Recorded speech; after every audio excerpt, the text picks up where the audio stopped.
నమస్తే. Welcome to our channel. నేను మీ పద్మావతి. ఈ రోజు మనతో పాటు ప్రముఖ ఆధ్యాత్మికవేత్త మరియు వాస్తు జ్యోతిష పండితులు శేషగిరిరావు గారు ఉన్నారు. మరి ఆయనతో మాట్లాడి అసలు మంగళవారంతో కూడిన షష్ఠి గురించి పూర్తి వివరాలు తెలుసుకునే ప్రయత్నం చేద్దాం. మీరు కూడా చూసేయండి. నమస్కారం గురువుగారు. గురువుగారు, అయితే 18th మంగళవారం, అయితే మంగళవారంతో కూడిన షష్ఠి అనేది రావడం జరుగుతుంది. మరి ఈ షష్ఠి రోజు మనం ఏ విధంగా పూజను ఆచరించాలి? అసలు ఏ ప్రసాదాన్ని మనం ఫలహారంగా అర్పించాలి దేవుడికి? అండ్ వన్ మోర్ థింగ్, అసలు ఈరోజు చేయాల్సినవి ఏంటి? చెయ్యకూడని పనులేంటి? తప్పకుండా. మంగళవారం షష్ఠి అనేది షష్ఠీదేవి ఆరాధనకి చాలా విశిష్టమైనది. అయితే మనం గతంలో కూడా మన ఈ మధ్యన మనం చేసింది ఒకటి. మంగళవారం అవును. చతుర్దశి కలిసొస్తే దాన్ని భౌమ చతుర్దశి లేదా అంగారక చతుర్దశి అని చెప్పి, అలాగే అశ్విని నక్షత్రంతో కూడి వచ్చినా కూడా భౌమాశ్విని అని చెప్పి దానికి కూడా ప్రాధాన్యత ఉంది. అలా మంగళవారం అమావాస్య వస్తే కనుక ప్రత్యంగరా దేవికి చాలా విశిష్టంగా ఉంటుంది. అయితే ఇప్పుడు మనం ఈ రోజు ఉండే మంగళవారం షష్ఠి అనేది షష్ఠీదేవి వ్రతం చేయడానికి కానీ లేదా షష్ఠీదేవిని ఆరాధించడం కానీ, అసలు ఈ షష్ఠీదేవి ఎవరు అనేది ముందు ఒకసారి. ఈ షష్ఠీదేవి ఎవరు అంటే కనుక మనకి దేవి భాగవతంలో షష్ఠీదేవి గురించి చాలా స్పష్టంగా వివరంగా ఉంటుంది. ఏమిటి అంటే కనుక ఈవిడ సుబ్రహ్మణ్య స్వామి భార్య. సో దేవసేన, వల్లి దేవసేన సహిత సుబ్రహ్మణ్య స్వామి అని చెప్పి మనం అందరం పూజిస్తూ ఉంటాం. అలా సుబ్రహ్మణ్యం యొక్క భార్యల్లో ఈ షష్ఠీదేవి ఒకరు. ఈ షష్ఠీదేవి విశిష్టత ఏంటి అంటే గనక మనకి దేవి భాగవతం బట్టి చెప్పుకుంటే గనక స్వయంభు మనువుకి ప్రియవ్రతుడు అని ఒక పుత్రుడు ఉంటాడు. ఆయన అనేక ఏళ్ళు తపస్సులోనే ఉంటాడు. పెళ్లి పట్ల నిర్లక్ష్యంగా ఉంటాడు. ఇంకా బలవంతంగా మొత్తానికి ఎలాగైతే మాలినీదేవి అనే ఒక ఆవిడతో పెళ్లి చేయటం అనేది ఉంటుంది. కానీ సరే పెళ్లికే బోలెడన్నేళ్ళు పడితే తర్వాత పిల్లలు పుట్టడానికి కూడా అలాగే పుడతారు. పుట్టరు పట్టాన. అప్పుడు మరి కాసేపటి వచ్చి ఆయన దాంట్లో పుత్రకామేష్టి యోగం చేస్తే మొత్తానికి పుత్రుడు పుడతాడు. ఎలా పుట్టాడయ్యా అంటే ఆయన పుట్టడమే నిర్జీవంగా, అంటే చచ్చిన శిశువు పుట్టాడు పాపం. అప్పుడు ఈ ప్రియవ్రతుడు శ్మశానానికి తీసుకెళ్ళి ఇంకా పాతి పెట్టడానికి ఆలోచిస్తాడు. బాధపడుతూ ఉంటాడు, అయ్యో నా పిల్లాడు ఇలా అయ్యాడే ఏంటి అని చెప్పి.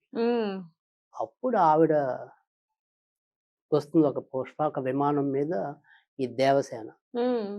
అంటే ఎవరమ్మా నువ్వేంటి ఇలా వచ్చావంటే అప్పుడు షష్ఠీదేవి చెప్తుంది, నేను ప్రకృతి మాతలో 6వ అంశని. అది 6 అంటే షష్ఠి. సో నేను పిల్లల బాలబాలికలు పిల్లలు వీళ్ళందరి దగ్గర నేనే ఉంటాను. ఒక విధంగా చెప్పాలంటే కనుక మీరు జన్మనిచ్చిన వాళ్ళు అసలు తల్లి అనుకోండి, నేను మీ అందరికి పెంపుడు తల్లి లాంటిదాన్ని అంటున్నారు. పెంచిన తల్లి లాగా. అంటే మా తల్లి తర్వాత తల్లి అంతటి ఈవిడే. అందుకని అని చెప్పి మొత్తానికి ఇంక నుంచి నీ రాజ్యంలో నన్ను విస్తృతంగా ఆరాధించు పూజించు అని చెప్పి అప్పుడు ఆ పిల్లాన్ని మళ్ళీ బతికిస్తుంది ఆవిడ. ఆ తర్వాత ఎప్పుడైతే బతికాక తర్వాత ఈవిడ వరం ఇచ్చింది కదా, అలాగే ఆవిడ చెప్పినట్టుగానే మొత్తం అంతా కూడా ఈ షష్ఠీదేవి వ్రతం ఆచరించడం అనేది అప్పటి నుంచి వస్తుంది.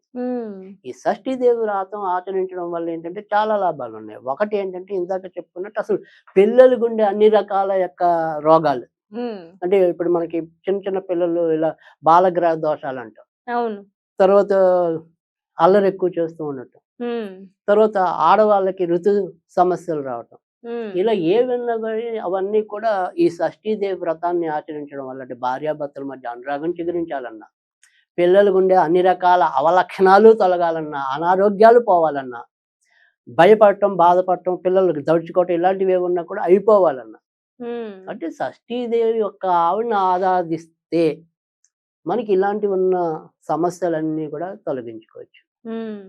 ఇంకా గ్రహాల్లోకి వచ్చేప్పటికి షష్ఠి అంటేనే అక్కడ మామూలుగా అయితే కుజుడు. సో కుజుడు లోపాలు ఏవైతే మనకి జాతకంలో ఉంటాయి, అంటే కొంతమంది కుజు దోషాలు ఉంటాయి, తర్వాత కొంతమందికి కుజుడు ఇబ్బంది పెడితేనే ఈ కోర్టు సమస్యలు ఇలాంటివన్నీ కూడా వస్తాయి. కనుక ఈ కుజుడిని మనం కనుక నియంత్రణలోకి తీసుకోవాలన్నా, లేక మనకి అనుకూలకంగా మార్చుకోవాలన్నా ఖచ్చితంగా షష్ఠీదేవిని ఆరాధించాలి. సో షష్ఠీదేవిని ఎలా ఆరాధించాలి అంటే కనుక ఒకటి వ్రతం అని ఉంటుంది. అది చేసుకునే వాళ్ళు కనీసం ఈ మంగళవారాలు ఇన్ని మంగళవారాలని చేసుకోవటం. అంటే సాధారణంగా కుజుడి సంఖ్య అనేది 6, 6 మంగళవారాలు చేయటం. లేదా 6 నెలలు చేయటం. ఇలా చేయటం. అంటే ఇప్పుడు ఈ ఏదైతే షష్ఠి అనేది ఎప్పుడు మంగళవారం రావాలని లేదు. కానీ మనం మొదలెట్టుకున్నప్పుడు ఎప్పుడైనా సరే మంగళవారం నాడు మొదలెట్టుకోవటమే. కానీ ఈసారి షష్ఠితో కూడి వచ్చింది కాబట్టి షష్ఠీదేవి ఆరాధన మనం చేస్తున్నాం కాబట్టి ఇది అమిత విశేషమైనది. సో అందుకని ఇది మనకి అన్ని రకాలుగా ఉపయోగపడుతుంది. అంటే మన ఇంట్లో పిల్లలు ఉన్నారు, ఇబ్బంది, అందుకు మంచిది. లేదు భార్యాభర్తల మధ్య గొడవలు అవుతున్నాయి, అందుకు మంచిది. లేదు మనకి కోర్టు సమస్యలు ఉన్నాయి, అందుకు మంచిది. సో ముఖ్యంగా ఆవిడ స్పష్టంగా చెప్తుంది ఆ రోజు ఆ మహారాజుకి, పిల్లలకి బలవర్ధనం నేనే అంటుంది. అంటే బలహీనంగా పుడతారు కొంతమంది, తర్వాత గర్భంలోనే ఎదుగుతూ ఊపిరి ఆగిపోతుండదు. కొంతమందికి పాపం అప్పటికప్పుడు అత్యవసర పరిస్థితుల్లో ఆ శిశువుని అలా తీసేయాల్సి వస్తుంది. సో అలాంటి దోషాలు, సంతాన దోషాలు అంటాం వాటిని. అలాంటి దోషాలు ఉన్నా కూడా ఖచ్చితంగా మనం ఈవిడ్నే ఆరాధించాలి. అందుకని షష్ఠీదేవిని ఆరాధించడం అనేది చాలా ఉపయోగకరమైనది. మనకి సాక్షాత్ దేవి భాగవతంలోనే ఆవిడ గురించి మొత్తం కూడా విశదీకరించడం అనేది కూడా ఉంది. ఇక ఈ షష్ఠీ వ్రతం చేసుకునే వాళ్ళు దాని పద్ధతిలో వాళ్ళు చేసుకుంటారు. కానీ ఈ వ్రతం చేసుకోలేకపోయినా మనం తేలికైన పద్ధతిలో ఏంటంటే గనక ఓం హ్రీం శ్రీం వల్లి దేవసేన సహిత సుబ్రహ్మణ్య స్వామినే నమః. ఓం హ్రీం శ్రీం వల్లి దేవసేన సహిత సుబ్రహ్మణ్య స్వామినే నమః. ఇది ఈ రకంగా 108 సార్లు చదివి ఆవిడికి పొంగలి నివేదన చేయాలి. లేదా ఏదైనా సరే ఎరుపు రంగులో ఉండే పదార్థాలు, అంటే జాంగ్రీ అని ఇలా ఎరుపు రంగు ఉంటాయి కొన్ని, అలాంటి ఎరుపు రంగు స్వీట్లు అవి నివేదన చేయాలన్నమాట. ఇలా ఏదైనా సరే మనం వ్రతం చేసుకోకపోయినా ఇలా 6 మంగళవారాలు సరే. ఆడవాళ్ళకి ఏదైనా సరే ఈ ఋతు సమస్యలు అలాంటివి వచ్చినప్పుడు ఆ వారం వదిలేయచ్చు. కానీ యాజ్ ఇయర్లీ యాజ్ పాసిబుల్ కనీసంలో 6 వారాలు అనమాట. మధ్య మధ్యలో మళ్ళీ మొదలెట్టక్కల. వాళ్ళకి ఏదైనా అనుకోని ఇబ్బంది వచ్చినా మళ్ళీ 6 వారాలు చేయక్కల. కానీ ఇప్పుడు ఈ నెలలో ఒక వారం చేసి ఎప్పుడో మళ్ళీ ఇంకో 3 నెలల తర్వాత ఒక వారం చేసి అలా కాదు. ఓకే, చేసాము అంటే కంపల్సరీగా 6 వారాలు ఇంకా అనుకోని ఇబ్బందులు వచ్చినప్పుడు ఆగిపోండి, ఏం ప్రాబ్లం లేదు. కానీ ఏదో ఒక సాగుతో అలా నెలలు సాగదీశారు అనుకోండి, అప్పుడు చేసిన ఫలితం కూడా రాదు. అవును. సో అలా కాకుండా మీరు చక్కగా ఇలా 6 మంగళవారాలు చేసినట్టయితే మనం మొదట్లో చెప్పుకున్న ఏవైతే సమస్యలు ఉన్నాయో అవన్నీ కూడా తీరుతాయి. తర్వాత మనకి దేవి భాగవతం ఉండి ఇంట్లో ఉంటే అందులో షష్ఠీ దేవి యొక్క కవచం ఉంటుంది, స్తోత్రం ఉంటుంది. ఈ 2 చక్కగా నిత్యం పారాయణ చేసే వాళ్ళకి కూడా అనేక రకాల సమస్యల నుంచి బయటపడటం అనేది ఉంటుంది. కనుక మంగళవారం షష్ఠి అనేది చాలా విశిష్టతమైనది. తర్వాత ఈ రోజు మనం తప్పకుండా గుర్తుంచుకోవాల్సిన అంశం ఏంటంటే, ఎప్పుడైనా సరే అంటే షష్ఠీదేవి పూజతోనే కాదు, మంగళవారం షష్ఠి కలిసి వచ్చినప్పుడు అసలు మంగళవారమే మనం అప్పు తీసుకోవటం, అప్పు ఇవ్వటం చేయకూడదు. షష్ఠితో వచ్చిన రోజైతే కనుక అసలు అప్పు తీసుకోకూడదు, అప్పు తీర్చకూడదు కూడా. అంటే అప్పు ఇస్తే తిరిగి డబ్బులు గొడవలు వస్తాయి ఇద్దరికి. లేదు మనం అప్పు తీర్చినా మళ్ళీ అప్పే చేస్తాం.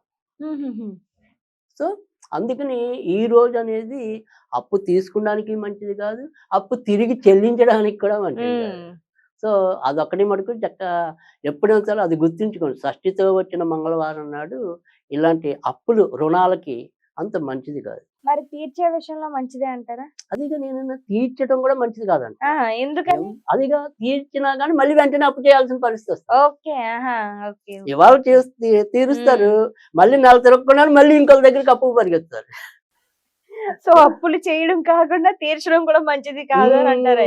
రెండు అంటున్నాను. ఇటు రుణ గ్రహీతలకు మంచిది కాదు, రుణ దాతలకు మంచిది కాదు. సో లక్ష్మీదేవి తీసుకున్నా తప్పే అవుతుంది, ఇచ్చినా తప్పే అవుతుంది. లక్ష్మీదేవిని ఇంట్లోనే షష్ఠితో వస్తేనే.